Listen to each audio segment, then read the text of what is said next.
And out of one of them, before, came forth a little horn, which waxed exceedingly, well, the four going up, which waxed exceedingly great toward the south and toward the east and toward the pleasant land.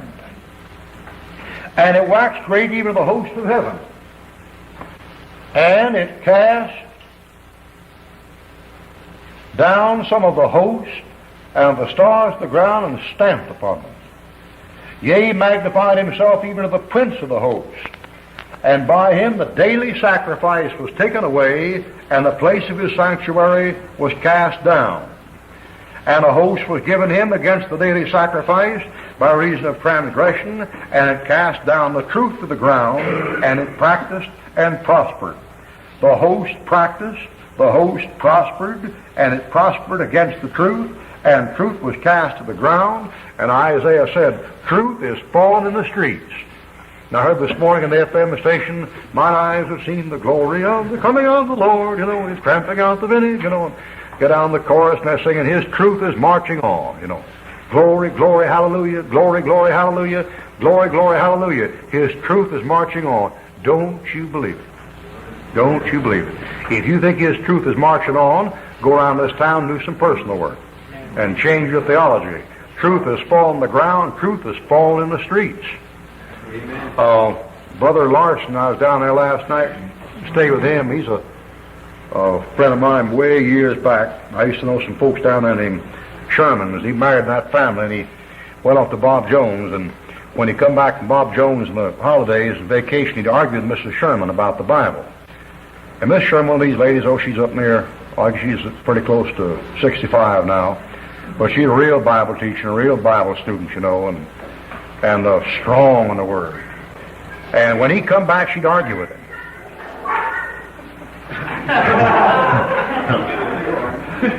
And she'd say, no, sir, the Bible says, and he'd say, but, Mother, they tell me the Greek brings it out so much clearer, this and that. She said, don't you believe it? Don't you believe it? Bam, she'd slap that Bible out and really give it to him. And she kept at him and kept at him and kept at him until he got a hold of these books. And then he got all straightened out, and he's pastoring a church down there. And so he asked me he said, I've got this 4-hour tape on the Devil's Masterpiece, the American Standard Version. And he wanted to know if he could play it. And I said, let me take it back with me and edit it before you put it on. See? So I got it, and I've got the tape back. I brought it back with me this morning, and I'm going through it again, doing it over. Because some of those things there are a little bit rough around the edges, And, but you take that thing coming back there, that town now there is in a dither because the kids are coming back from the school arguing with the pastors. Now they'll say, well, Ruckman split it. The faculty at the school split it. The preacher had a bunch of kids that believed the book and sent them off to school, and they came back not believing the book. Now who split what? See? And folks say his truth is marching on. His truth isn't marching on. His truth is getting thrown to the ground. It isn't marching anywhere. It's cast to the ground. All right, Daniel chapter 8, verse 12. It cast down the truth to the ground that practiced and prospered. Well, that's quite a vision there. Quite a thing going on. And fortunately, we're not left to our own devices because no prophecy of the Scriptures have any private interpretation. So he's going to interpret now in a minute. But before he interprets, you need to find the eraser. It's in back of you.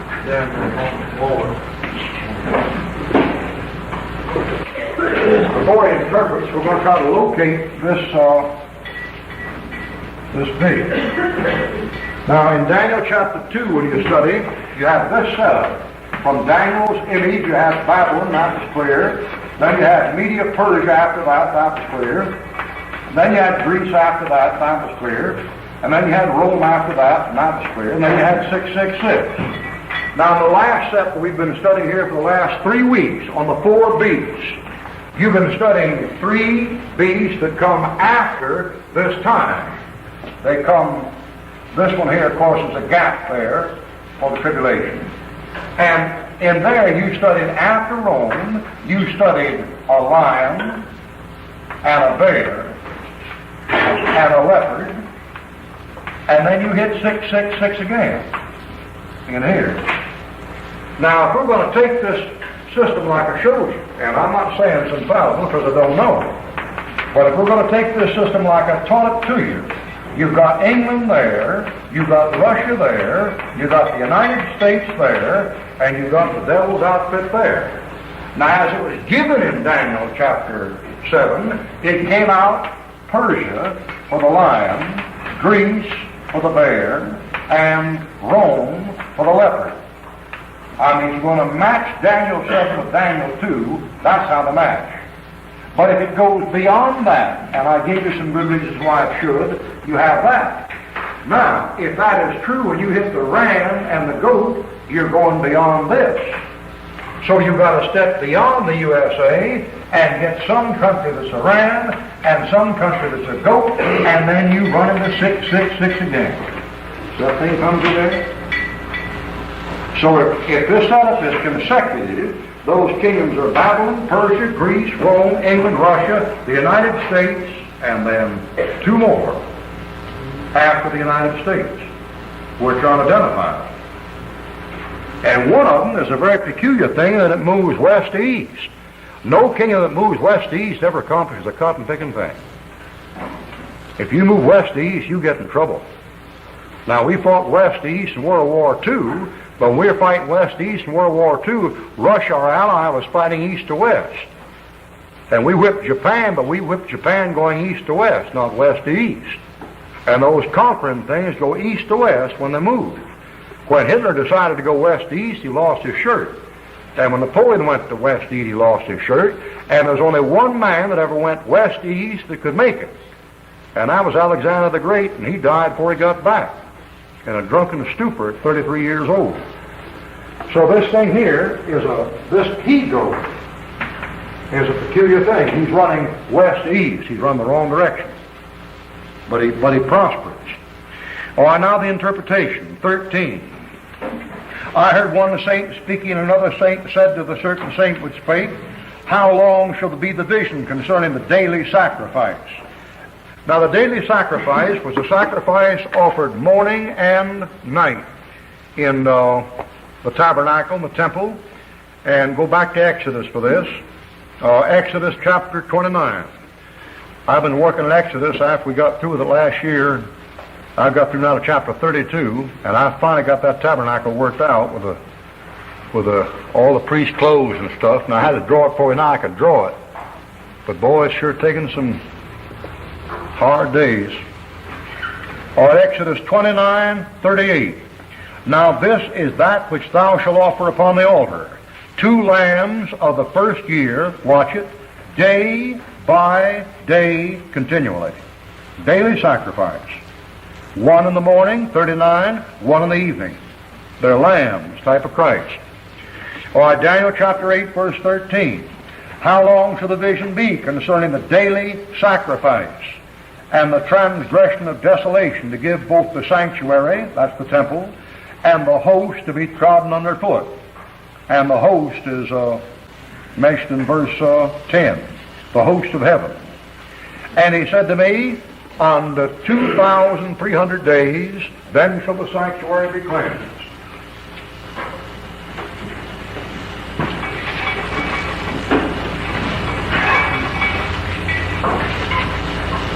Now, having read that, I want you to turn to 2 other places, and then I'm going to try to draw it all together on the board. And this is something else I didn't find out the last year. The last year I came across some wild book some guy sent me, and I get everything through the mail. And I mean, everybody's got me on the list, and I get all kinds of stuff. And one book happened to come through there with this thing in it, and I got checking the guy out real careful, and he had the best setup for the overlap these days I've ever seen. I'm going to give them to you. But turn to a couple of references first before we lay them out. All right, Daniel 12. Now, what was that number I just gave? Was it 2,300. Was it 330? 3,000. What is it? 2,300. Just 300. Right. All right, that's one measure. All right, Daniel chapter 12, verse 11. And from the time the daily sacrifice, see, we're right on it, the daily sacrifice shall be taken away, and the abomination that maketh desolate set up shall be 1,290 days.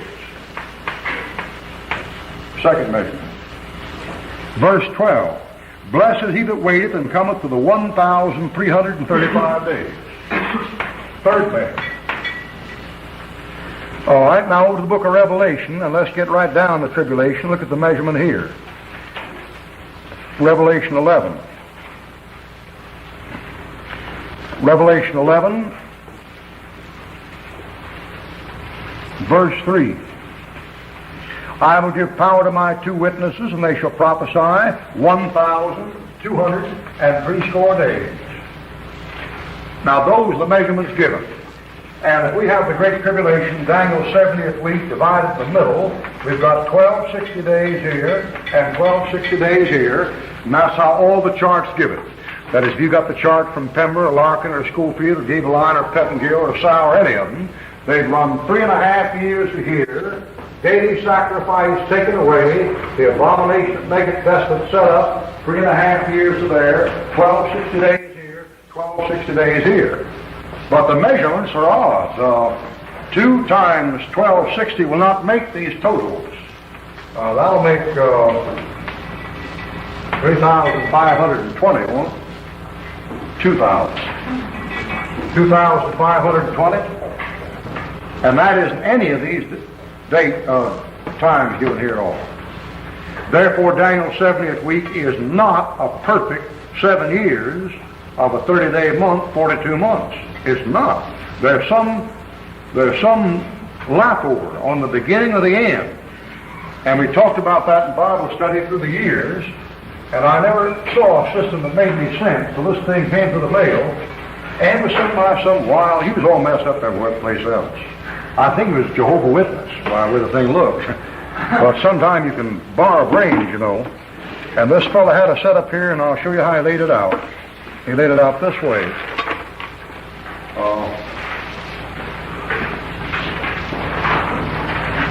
He had the beginning of the tribulation here. And he had 1,260 days in the middle of it there. And he had the millennium begin here.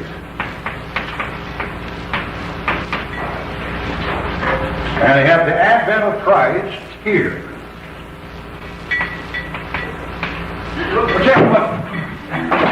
So he has a gap between the advent and the millennium. So you have this space in there. And that space there is allowed, see, for these extra days. Or the tribulation here, advent here, and then a gap here, and millennium here. And he works the thing out this way. He's got to that advent from the middle, he has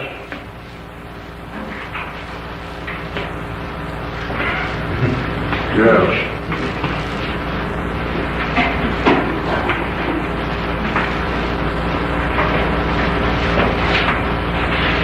He has 1,040 days here, plus 1,260 days over here, equaling 2,300. And that's the one that I gave you just now in Daniel chapter 7. So he's got a 1,040 on this side of the middle, plus 1,260 on that side, equal a total of 2,300 from a date here to the Advent. 2,300. All right, then he's got over here, he's got 1,260 days here, plus 1,260 days here,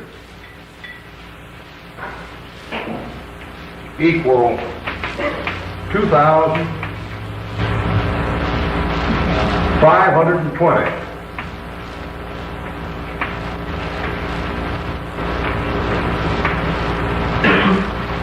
Then he's got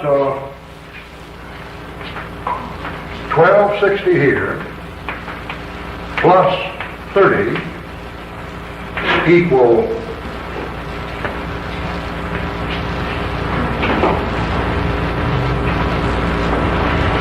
what does that equal? 1,290. What's the total between 1,290 and 1,260? 2,000. 2,000 what? 330.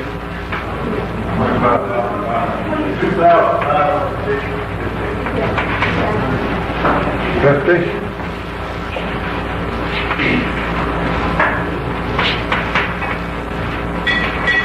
So this stuff can be worked around. I'm no public accountant. All right, let's see. And 1260 down here, plus the 30 mentioned here, plus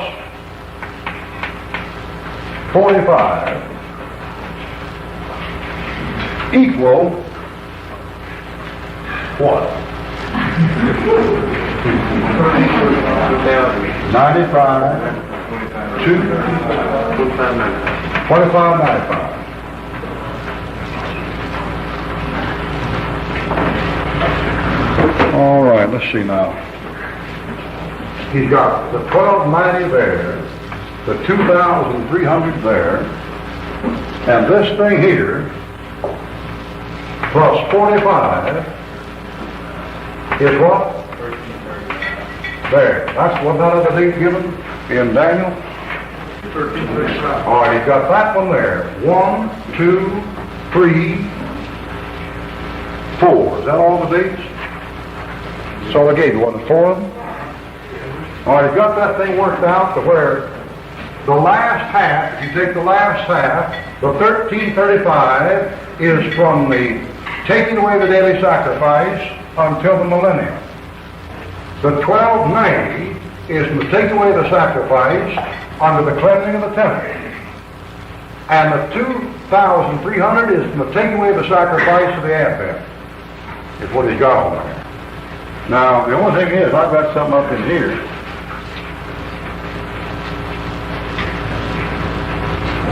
Well, that's coming. That total will be out here somewhere. 2,500.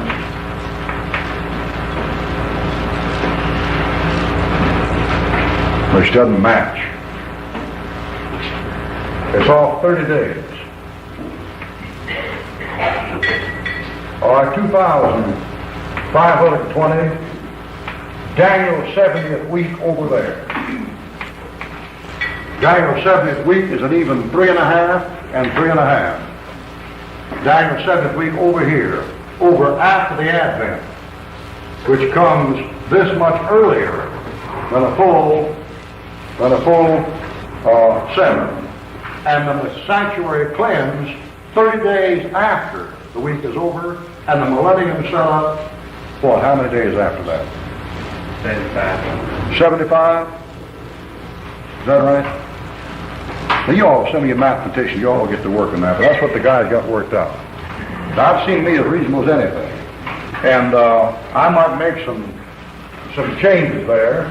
I might make Daniel's 70th week ending over here, and the Advent there, and the temple cleansed there in the millennium.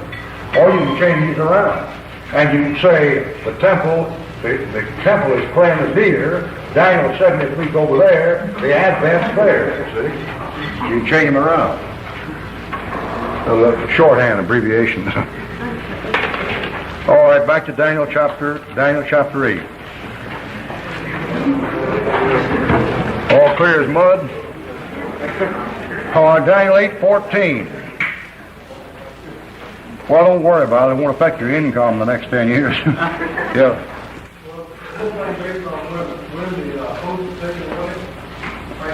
Yeah. Daniel 8:13. Isn't he also concerned with the host taking place? To give, yeah, and the host to be trodden underfoot. That's way back yonder. That's the first little mark on the top row. Where the 10-40 is up there. You can't be there and in the middle both, can you? No, I dated all these from the middle. Well, that was supposed to take place? That right there is an arbitrary date. But Daniel 8:13 says 4,300 when the host is taken. Let's see, how long should be the vision? And he said, yeah, you're right. And he said, unto 2,300 days, then shall the sanctuary be cleansed. How long shall be concerning transgressed desolate to give a sacrifice on the foot? 2,300 days.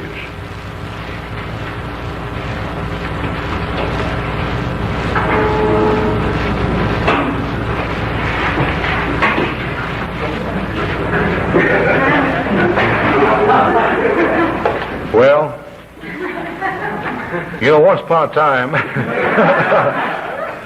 that was a PhD in archaeology, and so Rich had a chauffeur to carry him up and down the country to lecture, and he lectured up and down the country for 3 or 4 years.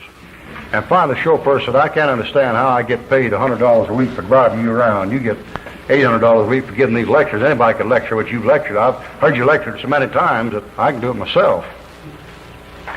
And the PhD said, well, I'll tell you to do. We'll trade uniforms. The next place we go to speak, why you get up and speak for me, and I'll wear the chauffeur uniform and be in the audience. He said, okay. So they got to the next place.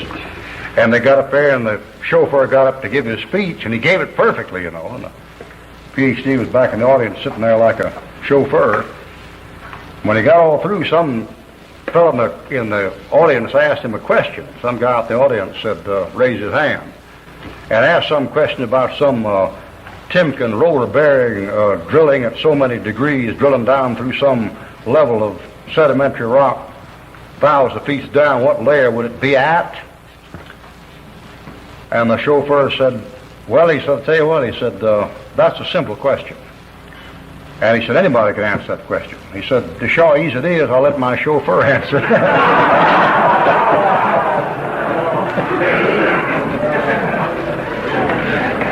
So I'll let my chauffeur answer that one. I don't know what that is. All I can say is that the time, maybe that 2,300 time element, is an element that's confined just to something that goes on at the sanctuary when the daily sacrifice is still being offered. Because notice when in verse 13, he didn't say the daily sacrifice taken away. He just said the vision concerning the daily sacrifice. Yeah, see, that's the only way I could get out of it. Yes. Do you think this time could have already been fulfilled? There was some of them saying yeah, Seventh-day Adventism. And they said that from the time he did that, yeah, until the time he was done away with was exactly 2,300 yeah. days. Yeah, Seventh-day Adventists have a big system of that and have it all dated from a certain place up to another place. And of course, the trouble you get into there, and the Seventh-day Adventists, where they got the thing set out, they have fixed a date for the Lord to come back, and they had to come back in 1918. And so, since he didn't, we're then told that he's now cleansing the sanctuary, and it'll go on for so many more days. The first part of the judgment is now taking place. And if you buy one of those little home Bible readings for the home by Review and Herald Press in Washington, D.C., you'll find a picture of the white throne judgment and people standing before the books being opened, and the note that that's going on now, and people are now being judged according to their keeping of the Sabbath at the white throne judgment. Which that's the kind of mess you get in when you start dating the dates on behind. All right, 15. And it came to pass, when I, even I, Daniel, had seen the vision and sought for the meaning, then, behold, there stood before me as the appearance of a man. It's probably Christ. But no, it's not. 16. I heard a man's voice between the banks of Ulai, which called and said, Gabriel, is Gabriel, make this man understand the vision. Now, Gabriel only shows up here and at the Annunciation of the virgin birth. As far as I know, it's the only place in the Bible he shows up. Shows up here and when he talks to Mary. Only 2 times. Michael stands for Israel, not Gabriel, but they give Gabriel here and at the virgin birth. And Gabriel make this man understand the vision. All right, then 2 of those angels are named, or at least archangels, although you never know exactly what Gabriel is. And folks talk about Gabriel blowing his horn, and Gabriel isn't going to blow it, Michael's going to blow it. But you got Michael and Gabriel, and then most of them make up other names. They have another angel they call, what is it, the rabbis? Raphael. And then some of them go further and put this one in. And then when you get way out left end, you get that. And you got a relationship between these two here like brothers. You got a Cain and Abel relationship. And the first thing you know, you're on a teaching of a begotten God. And the Jehovah's Witnesses get into a lot of that. All right, Daniel 8, verse 18. Now, as he was speaking with me, I was in a deep sleep, on my face toward the ground, but he touched me and set me upright, sitting. And he said, Behold, I will make thee know what shall be at the last end of the indignation, for the time appointed the end shall be. Notice the expression, verse 19, the end. Verse 19, the last end. Back in chapter 7, verse 26, unto the end. And notice how many times that thing occurs in the book of Daniel. For example, pick up Daniel chapter 11, verse 6. Daniel 11, verse 6. And in the end. And in the end. And in Daniel chapter 12, look at verse 4. Daniel 12:4, even to the time of the end. Daniel chapter 12, verse 9, and seal up to the time of the end. Daniel chapter 12, verse 13, thou shalt rest and stand thy lot at the end of the days.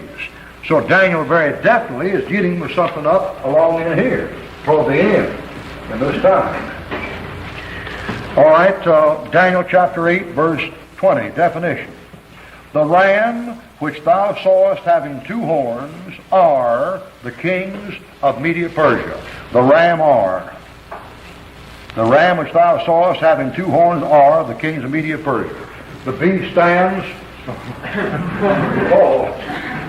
The beast stands for a kingdom, and the beast also stands for a king.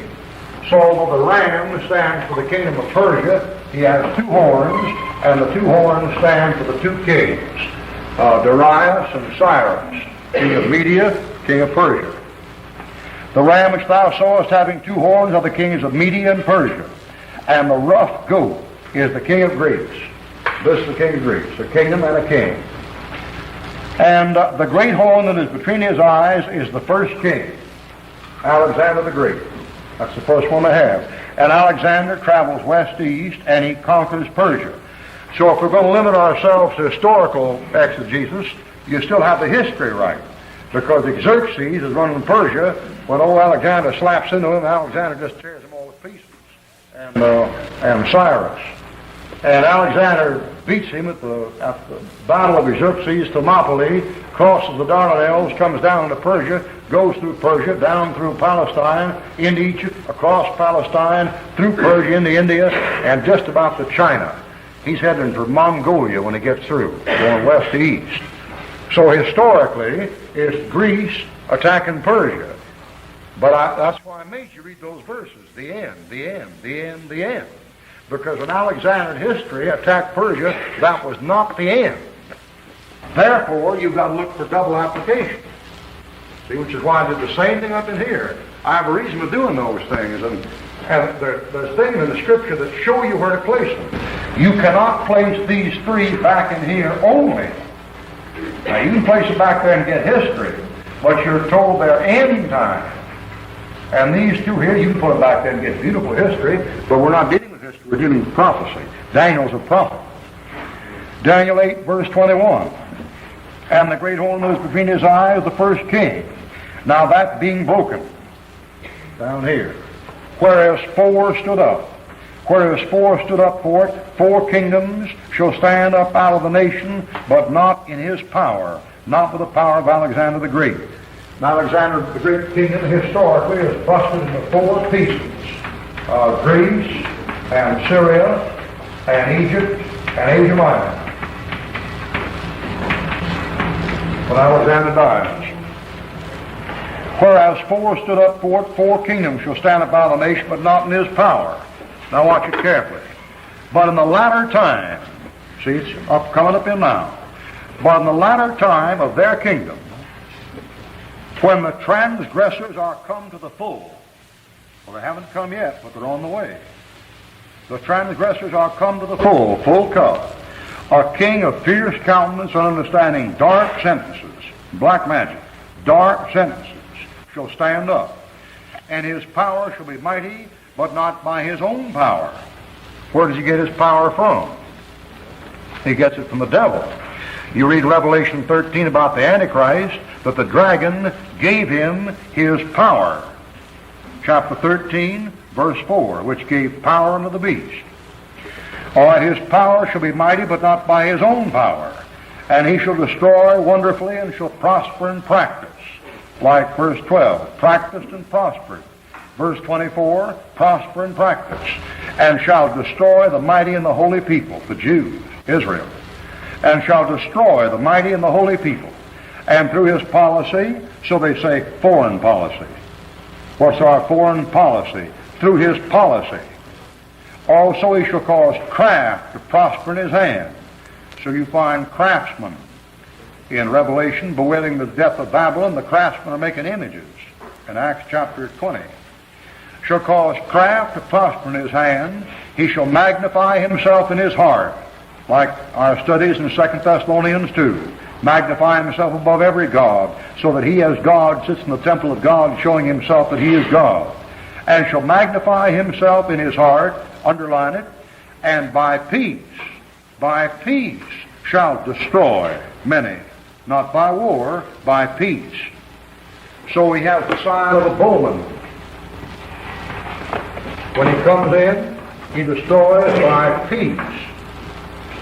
So when he comes in, he's got his bow in his hand, and when he pulls back the bow, he says, peace, peace, peace be unto thee. So they say that's the peace sign. That's the killing sign.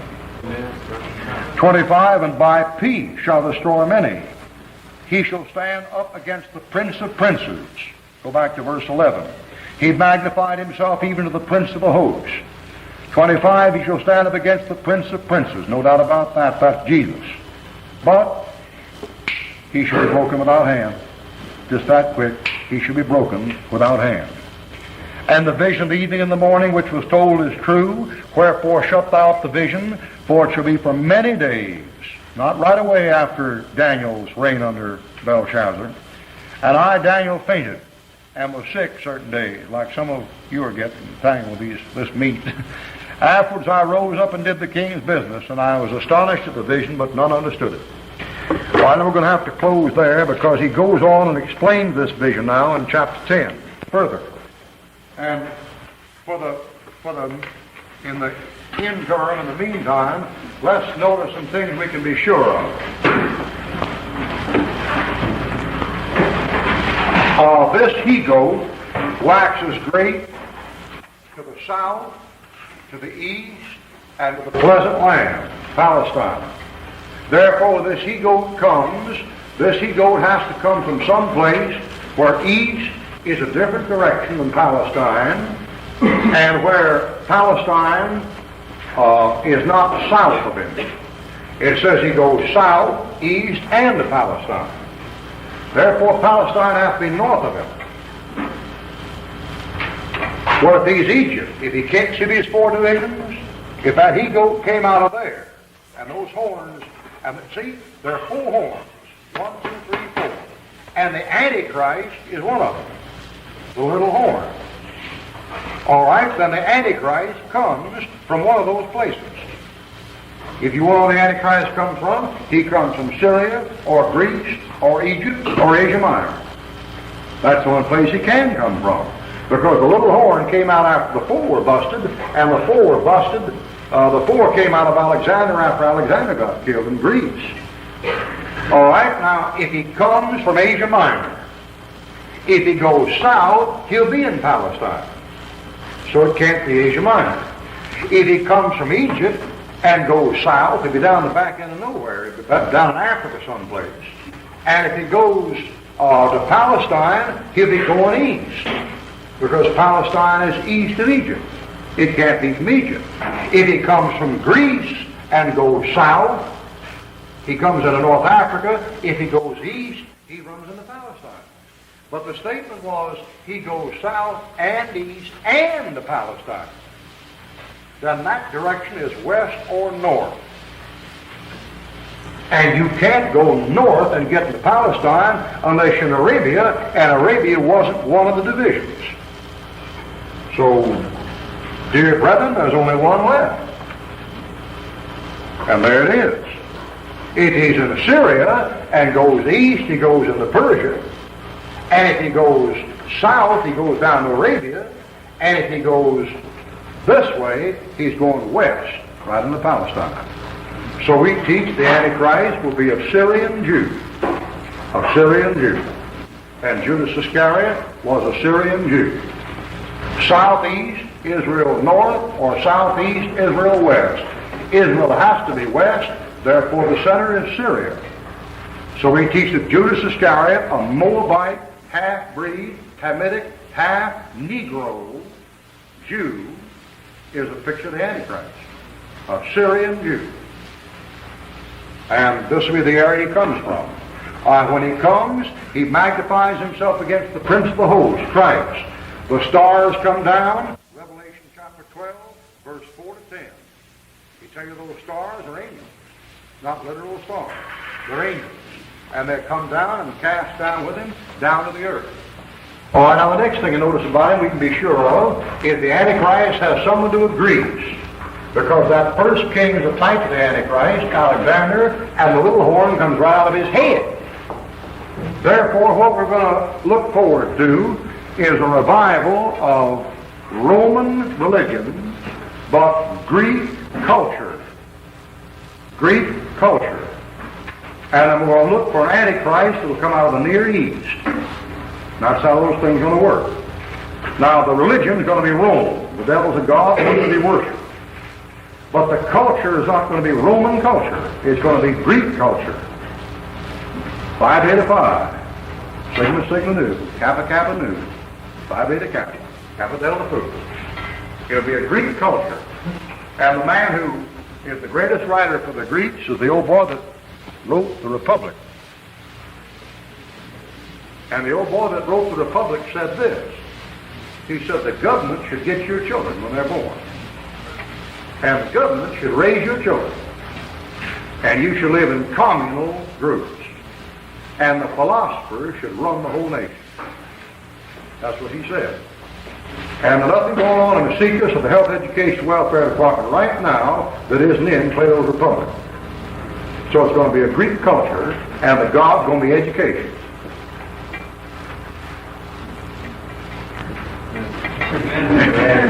Okay, that's it. 8, verse 8.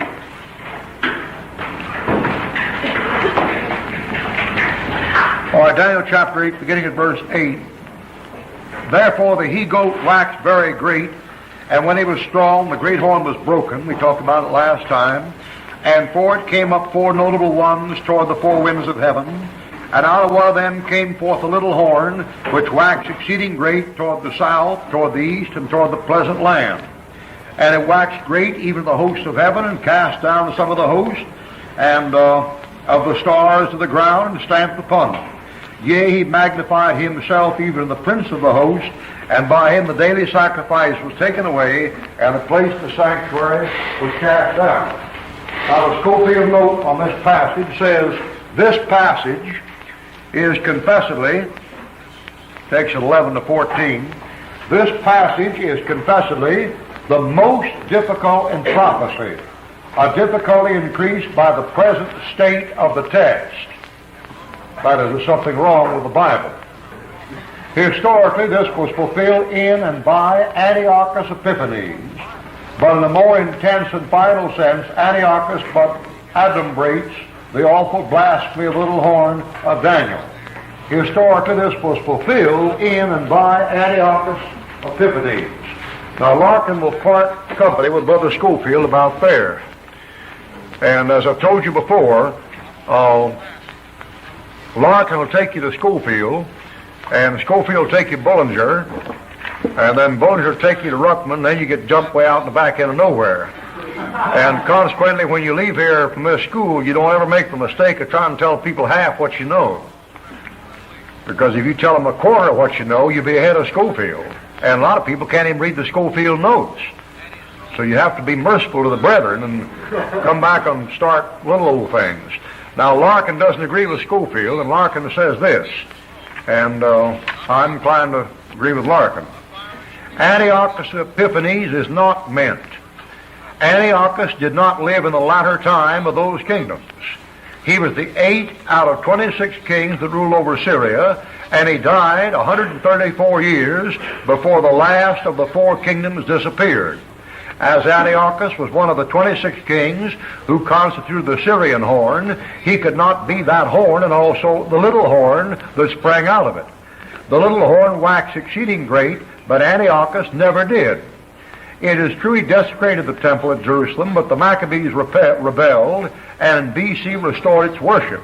When Jesus spoke of the abomination of desolation spoken of by Daniel the prophet, he did not refer to it as a thing of the past, Antiochus Epiphanes, but as something still future. Therefore it was not something connected with the career of Antiochus, for he had been dead 200 years. Antiochus never stood up against the prince of princes, down the passage you're reading, for he died 160 years before Christ was born, neither was he broken without hand, for he died a natural death at Persia in BC 164. It will not do to say that verses 9 to 12, I just read you, refer to Antiochus, although the Schofield note just said they did. And verse 23 to 25 to the Antichrist, for verse 23-25 are the interpretation of verse 9 to 12. And therefore the same person must be meant. Therefore, if verse 23 to 25 refer to some future person, verse 9 to 12 cannot refer to Antiochus Epiphanes. From this we see that there is a gap that takes place in the space between the former and latter time of the 4 kingdoms into which Alexander's empire was divided, and which corresponds with the gap between Daniel's 69th and 70th week and the gap between Daniel's 2, the legs and the feet on the image. Now, Larkin has got by far the best of the argument. I mean, thumbs down, he's got the best of it. And of course, he got the best of it by believing just what the book said as the book said it. And so he has the little horn of Daniel as the Antichrist, and I subscribe to that. All right, we'll say it's the Antichrist. Going back, verse 8.